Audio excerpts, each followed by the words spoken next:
Hello everyone, आज हम discuss करने वाले हैं बहुत सारे क्वेश्चंस जो कि हम अपने आसपास देखते हैं।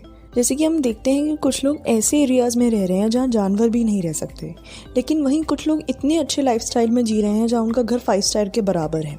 कुछ लोग सेम फील्ड्स में होते हुए भी, सेम प्रोफेशन में होते हुए कुछ लोग बहुत ज़्यादा सक्सेसफुल हैं और कुछ लोग कम सक्सेसफुल हैं।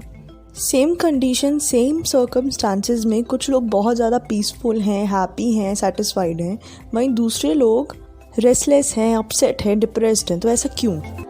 हमें ये भी जानना है कि ये सब चीज़ें बाय चांस हो रही हैं, इन सब चीज़ों के पीछे कोई रीज़न है, कोई लॉजिक है, या सब जो कुछ हो रहा है वो बाय चांस सबके साथ हो रहा है। आज हम इन्हीं सारे क्वेश्चंस का आंसर देखेंगे।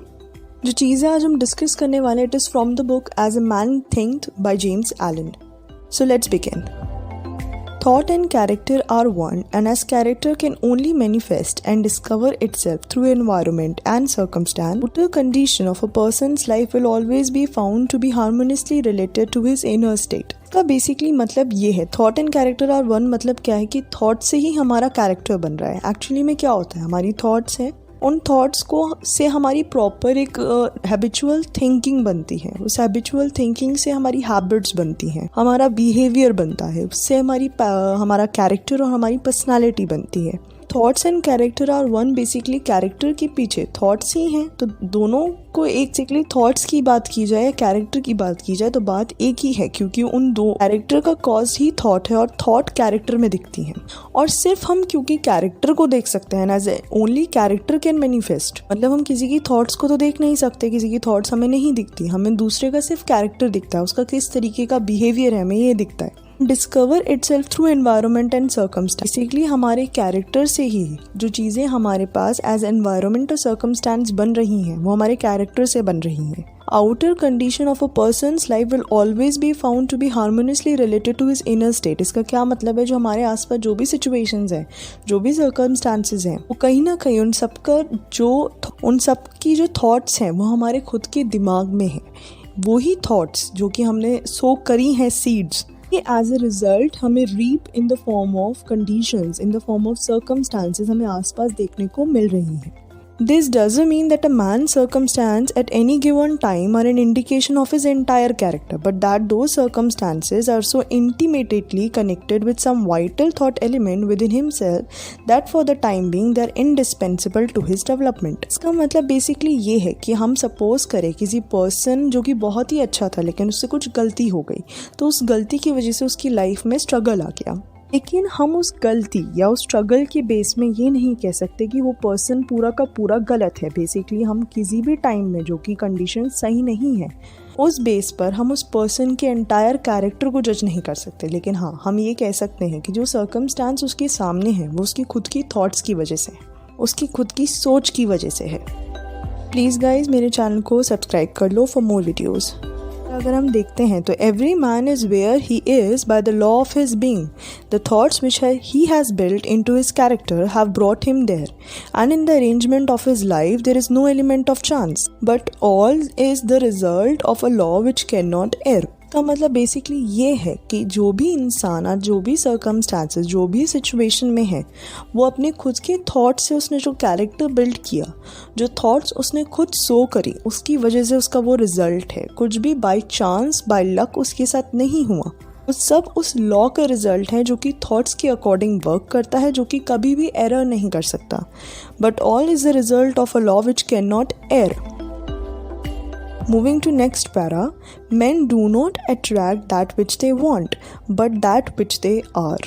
का मतलब क्या है कि हम जो अट्रैक्ट करते हैं वो ये नहीं कि हम क्या चाहते हैं, जो हमारी विशेज़ हैं, हमारी डिज़ायर्स, हम वो अट्रैक्ट नहीं करते, लेकिन जिस तरीके की हमारी सोच है, जिस तरीके की हमने थॉट्स प्रोड्यूस किए हैं, जिस तरीके की हमारी थिंकिंग है, हम उस तरीके की चीज़ों को, उस तरीके की कंडीशंस को अट्रैक्ट करते हैं। Their whims, fancies and ambitions are thwarted at every step, but their innermost thoughts and desires are fed with their own food, be it foul or clean. का बेसिकली क्या मतलब है, हमने कोई फैंटेसी चाहते थे, ठीक है, हमारी कोई फैंटेसीज थी, लेकिन वो फैंटेसीज पूरी नहीं होती, आर थवार्टेड एट एवरी स्टेप, मतलब वो चीज़ें टूट जाती हैं, या जो हमारी उम्मीदें, हमारी विशेज़ होती हैं वो टूट जाती हैं, क्योंकि हमें वो चीज़ें मिलती हैं जो हमारी थिंकिंग के अकॉर्डिंग हमें मिलनी चाहिए थी, हमें वही मिलती हैं, चाहे वो फाउल हो मतलब गंदा हो, चाहे वो साफ हो या क्लीन हो। Good thoughts and actions can never produce bad results. Bad results and actions can never produce good results. This is but saying that nothing can come from corn but corn, nothing from needles but needles. का basically मतलब ये है कि जिस तरीके का हमारा seed है उसी तरीके की हमें हार्वेस्ट मिलेगी। अगर मैंने कॉर्न का सीड बो किया है तो मुझे कॉर्न्स ही मिलेंगे। अच्छे थॉट्स का कभी भी बुरा रिजल्ट नहीं हो सकता और बुरे थॉट्स का कभी भी अच्छा रिजल्ट नहीं हो सकता। The body is the servant of the mind. It obeys the operations of the mind, whether they be deliberately chosen or automatically expressed. At the bidding of unlawful thoughts, the body sinks rapidly into disease and decay. At the command of glad and beautiful thoughts, it becomes clothed with youthfulness and beauty. Basically means कि हमारी जो body है वो हमारे mind के according चलती है। हमारा माइंड जितनी अच्छी थॉट्स प्रोड्यूस करता है, इतनी ब्यूटीफुल थॉट्स प्रोड्यूस करता है, हमारी बॉडी उतनी ही यंग और ब्यूटीफुल और हेल्दी रहती है। वैसे ही अगर हमारी जो थॉट्स है वो अनलॉफुल है, मतलब अगर हम किसी के लिए बुरा सोच रहे हैं, हम किसी के लिए जेलेसी रख रहे हैं, हम किसी के लिए एनवीनेस जो कि अनलॉफुल थॉट्स हैं, उन तरीके के थॉट से हमारी बॉडी में डिजीज और डीके हो जाता है। बेसिकली हमारी हेल्थ बहुत ही ज़्यादा एडवर्सली अफेक्ट होती है। Change of diet will not help a man who will not change his thoughts. बहुत ज़्यादा इम्पॉर्टेंट लाइन। हमें बाहर से जब हम अनहेल्दी होते हैं, हमें बाहर से लगता है कि हमें ये खा लेना चाहिए, हमें ये खा लेना चाहिए, पी लेना चाहिए, इससे मे बी हम ठीक हो जाएं, लेकिन एक्चुअल में हम उनसे ठीक हो ही नहीं सकते। मे बी टेम्परेली हमें इफेक्ट मिल जाए, लेकिन जब तक हम किसी के थॉट पैटर्न को चेंज ना करें तब तक उस पर डाइट का कोई इफेक्ट नहीं पड़ेगा। He is the maker of his character, the moulder of his life and the builder of his destiny.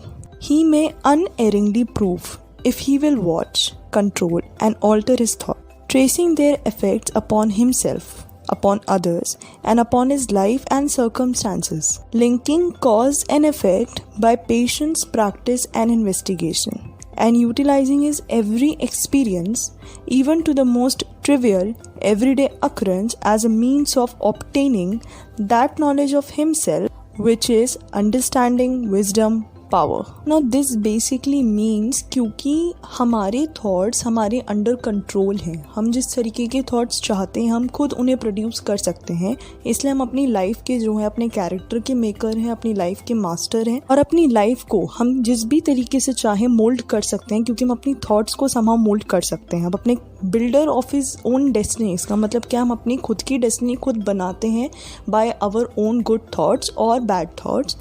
अब यही चीज़ हम खुद अपने आप को भी प्रूव कर सकते हैं। ही में अनएरिंगली प्रूफ, मतलब बिना एरर की ये चीज़ वो हम अपने आप को खुद प्रूव कर सकते हैं अगर हम वॉच करते हैं, अपनी थॉट्स को चेक कर रखते हैं, उनका कंट्रोल करते हैं और उन्हें चेंज करते हैं। He will watch, control and alter his thoughts. Please guys मेरे चैनल को सब्सक्राइब कर लो फॉर मोर वीडियोज़। थॉट्स को वॉच रखें, कंट्रोल में रखें और ऑल्टर करके देखें, तो हम देखेंगे कि उनका इफ़ेक्ट जो है चेंज हो रहा है, क्योंकि जब कॉज चेंज होगा तो इफ़ेक्ट अपने आप चेंज होगा।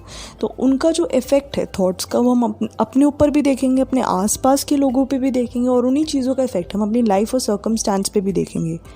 जब हम धीरे धीरे हर कॉज को और इफ़ेक्ट को, बेसिकली जो भी सर्कमस्टांसेस से रिलेटेड थॉट्स जो हम अपने अंदर सेल्फ अवेयरनेस से, बाय क्वेश्चनिंग और बाय सेल्फ अवेयरनेस अपनी थॉट्स के ऊपर चेक रख कर देखेंगे, तो बाय पेशेंस और प्रैक्टिस एंड इन्वेस्टिगेशन हमें दिखने को मिलेगा कि ये चीज़ इस वजह से हुई और इस चीज़ का हम इस चीज़ को ऐसे ठीक कर सकते हैं।